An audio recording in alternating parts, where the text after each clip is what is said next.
We're here at the Oaks. You sure you don't want to come in with me? At South Point. I'll pass. I want to watch the squirrels. There are 2 stop signs here. You will stop at the first stop sign. You'll park your RV here, and then you must register at the office. If you do come in after hours and the registration office is closed, you will stop at the same stop sign, lift up this lever, and they do have your sites assigned.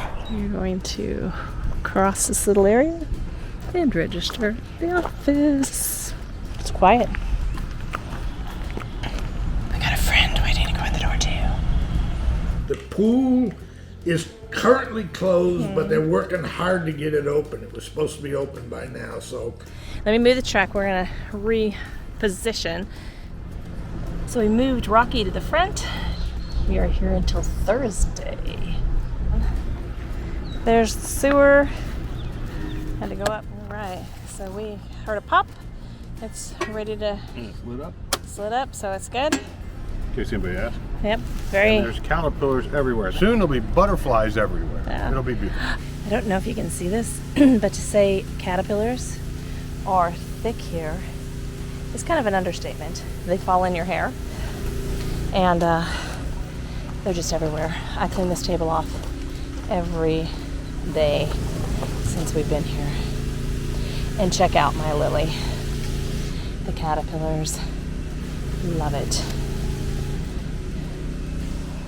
It's a very small park, and you can walk it in just a few minutes, and it's quiet and very quaint. At the Oaks, they do assign sites, so you don't have to go looking for one.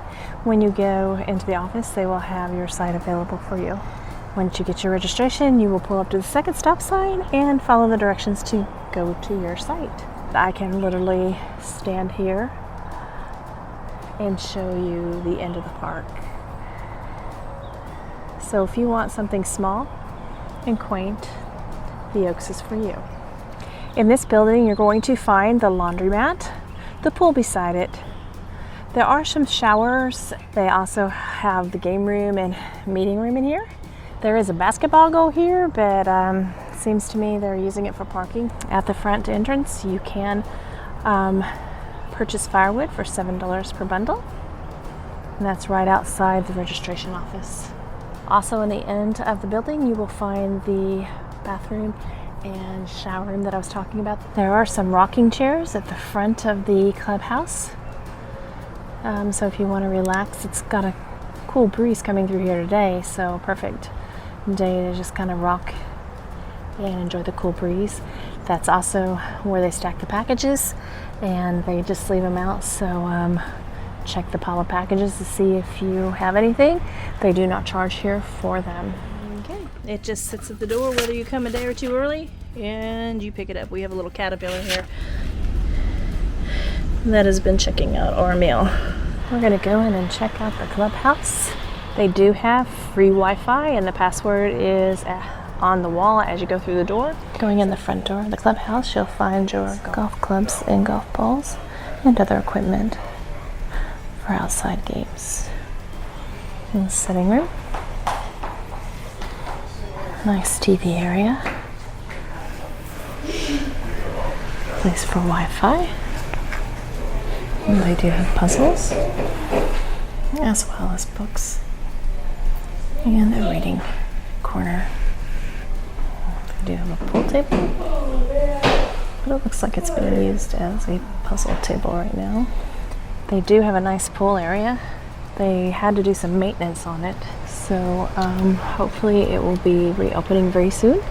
Looks nice and clean. And here you will find, beside the pool, a nice big lot for your furry friends with a welcoming sign. It's a pretty nice grassed dog lot. They do have convenience centers in here to pick up after your dog. Around the back, directly behind the registration office, you will find your laundry room. It's a tiny little area, but it does have 3 washers and 4 dryers. They say they accept the laundry app. Some mixed messages on there. There's out of order signs and some that say coins only. So since the light isn't on, I'm assuming the dryers will not take the card right now, but your washers will. So you can do the CSC card here, or it will also accept coins for $1.75 to wash. And the dryers are $1.75 as well. And 2 of them are out of order. They also have a table for folding. And they do have laundry room hours. They are 9 a.m. to 7 p.m. I found this quite interesting. Right outside the laundry room, they have an old-fashioned place to hang your clothes with clothespin and all. Throughout the park in a few locations, you will find fire extinguishers, usually at the end of the rows. They do have horseshoes. They have a small miniature golf area.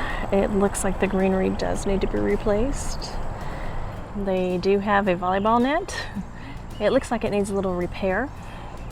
Nice and woodsy, quite different than the sand volleyball net that we had at Sunshine Key. That was a great trip, and we will link that above so you can see our review of Sunshine Key. There's a pavilion here for your use. They do have a barbecue in there, as well as some furniture. Another one of the fire extinguishers they have throughout the campsite. Here is one of the pull-through sites. It's empty. The tent sites do have electricity, as well as some picnic tables. So if you want to bring your tent. Here is the bathhouse and bathrooms. That's a cute little A-frame, not far from everyone. Okay. We do have a couple of stalls and showers, so we were able to get in here. As well as 2 sinks. There are garbage disposal bins on both sides of the park. There is a trail here that leads you to the lake. So let's go take a look at the lake. Nice walking path. You can take your dogs here. So if you don't want to take them to the dog park, then take them on a nice little walk down to the lake. I have heard tell that there are gators in this lake. Let's see if we can find one. So it's not all grungy and green as you continue on around the lake. So you can see, the further out we go, the less stagnant the lake becomes. It's a pretty lake. Haven't spied any alligators yet. Plenty of caterpillars, but we're gonna keep looking. It's a beautiful evening. You can hear the birds. The breeze is gentle. The sun is shining off the water. Just a very relaxing time to stroll by the lake. There's a big turtle sitting on the log. Let's see if we can get closer to him. Can you see him? Looks like he probably had a wonderful day sunning. This reminds me a little bit of John Snyder's lake. If you haven't seen that video, we'll link it above, and you even get to see John Snyder there. It's a harvest host. If you haven't been there, it's kind of a cool place to go. You can even ride your bikes down this path.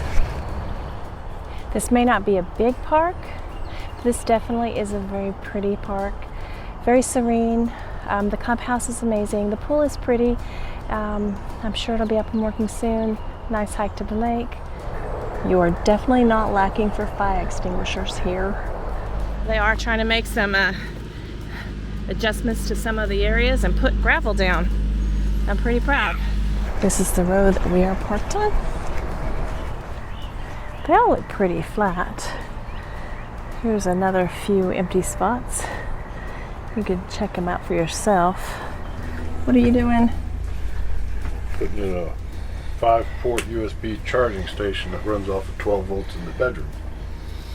Because the great Monaco didn't even know what a USB port was, it appears. So Not a single one in this coach.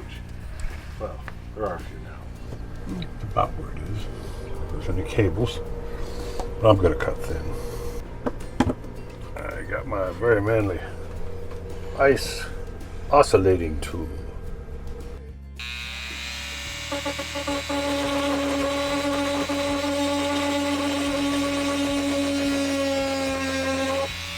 Okay, so we have a 2008 Monaco Diplomat, and there are no USB outlets in this whole coach, none, except for what I've added. So what I'm doing here is back in the bedroom. We have a charging station back here usually set up, but we have to have the inverter on, and I don't like leaving the inverter on overnight. We can, we got 800 amp hours of battery, but but I don't need to. So what I did is, this is a light switch that goes to the puck lights that go over the counter, and so they've got to have DC, the plus and the minus and all that, and they're easy to get to because they're right next to everything. So this is the puck light, and the hardest part was getting this out because it has these springs. The hardest part might be getting it back in. So you do like that, right? Stick them in, and then they flop down, and it holds them up against the wood. So screwless installation, but it's kind of hard to get them out. You really gotta be gentle, be gentle. So this plugs into here. So I'll plug that in a little bit. So what I've done is I've taken, this is a switch, and the black wire has a positive connector on it, so I've used some T-splices to tap into that black wire for my positive. And over here, this is a negative, the ground, and then the green wire is coming from here, going over there too. I'm sure it's split off. And the nice thing about this is because these puck lights have LEDs, they're not pulling any power. So there's a lot of extra power in here. So what I've done is I've wired in this 4-way USB, right? And the nice thing is, if you look on here, this is a Magnedyne, right? And what it says here is it's got 4 USB charging ports. USB 1 is 5 volts at 3 amps. It's 9 volt at 2 amps, and it's 12 volt at 1.5 amps. And then 2, 3, and 4 are 5 volts at 2.4 amps. So that's these three. But this top one here, and you probably can't see it unless we turn out the lights, but there's a little green light glow in there. It's showing it's active. Before I put everything back together and button it up, I'm going to check it. So I've got a cable, plug it in here, and plug it into my phone, which probably needs a nice charge. So this is the end of the day. Yep, there you go, and it's charging. Woohoo! And Mary asked me to put it on this side of the switch versus this side because she didn't want cables hanging down in front of the TV. So we're all done. It's ready to go. The switch won't change the status. This will stay on 24/7, but doesn't draw anything, especially if nothing's plugged into it. So there you go. Put a USB in your old motorhome, and there's lights all over the RV, and you can usually tap into those pretty good. All right, it's time for the Oaks at South Point Cellular Service Report. Well, once again, T-Mobile's in the lead with a download speed of 71.2. Just so you know, it's a 5G cellular modem, and I have a link in the description to where you can get it and get a tax credit on it. So, pretty good deal. You might want to check it out. AT&T, just regular old 4G, 29.6 down. And once again, Verizon didn't show up at all to the party. Go out there, have some fun, check out that 5G modem. It's pretty nice, as these tests have been showing. So we'll see you next time.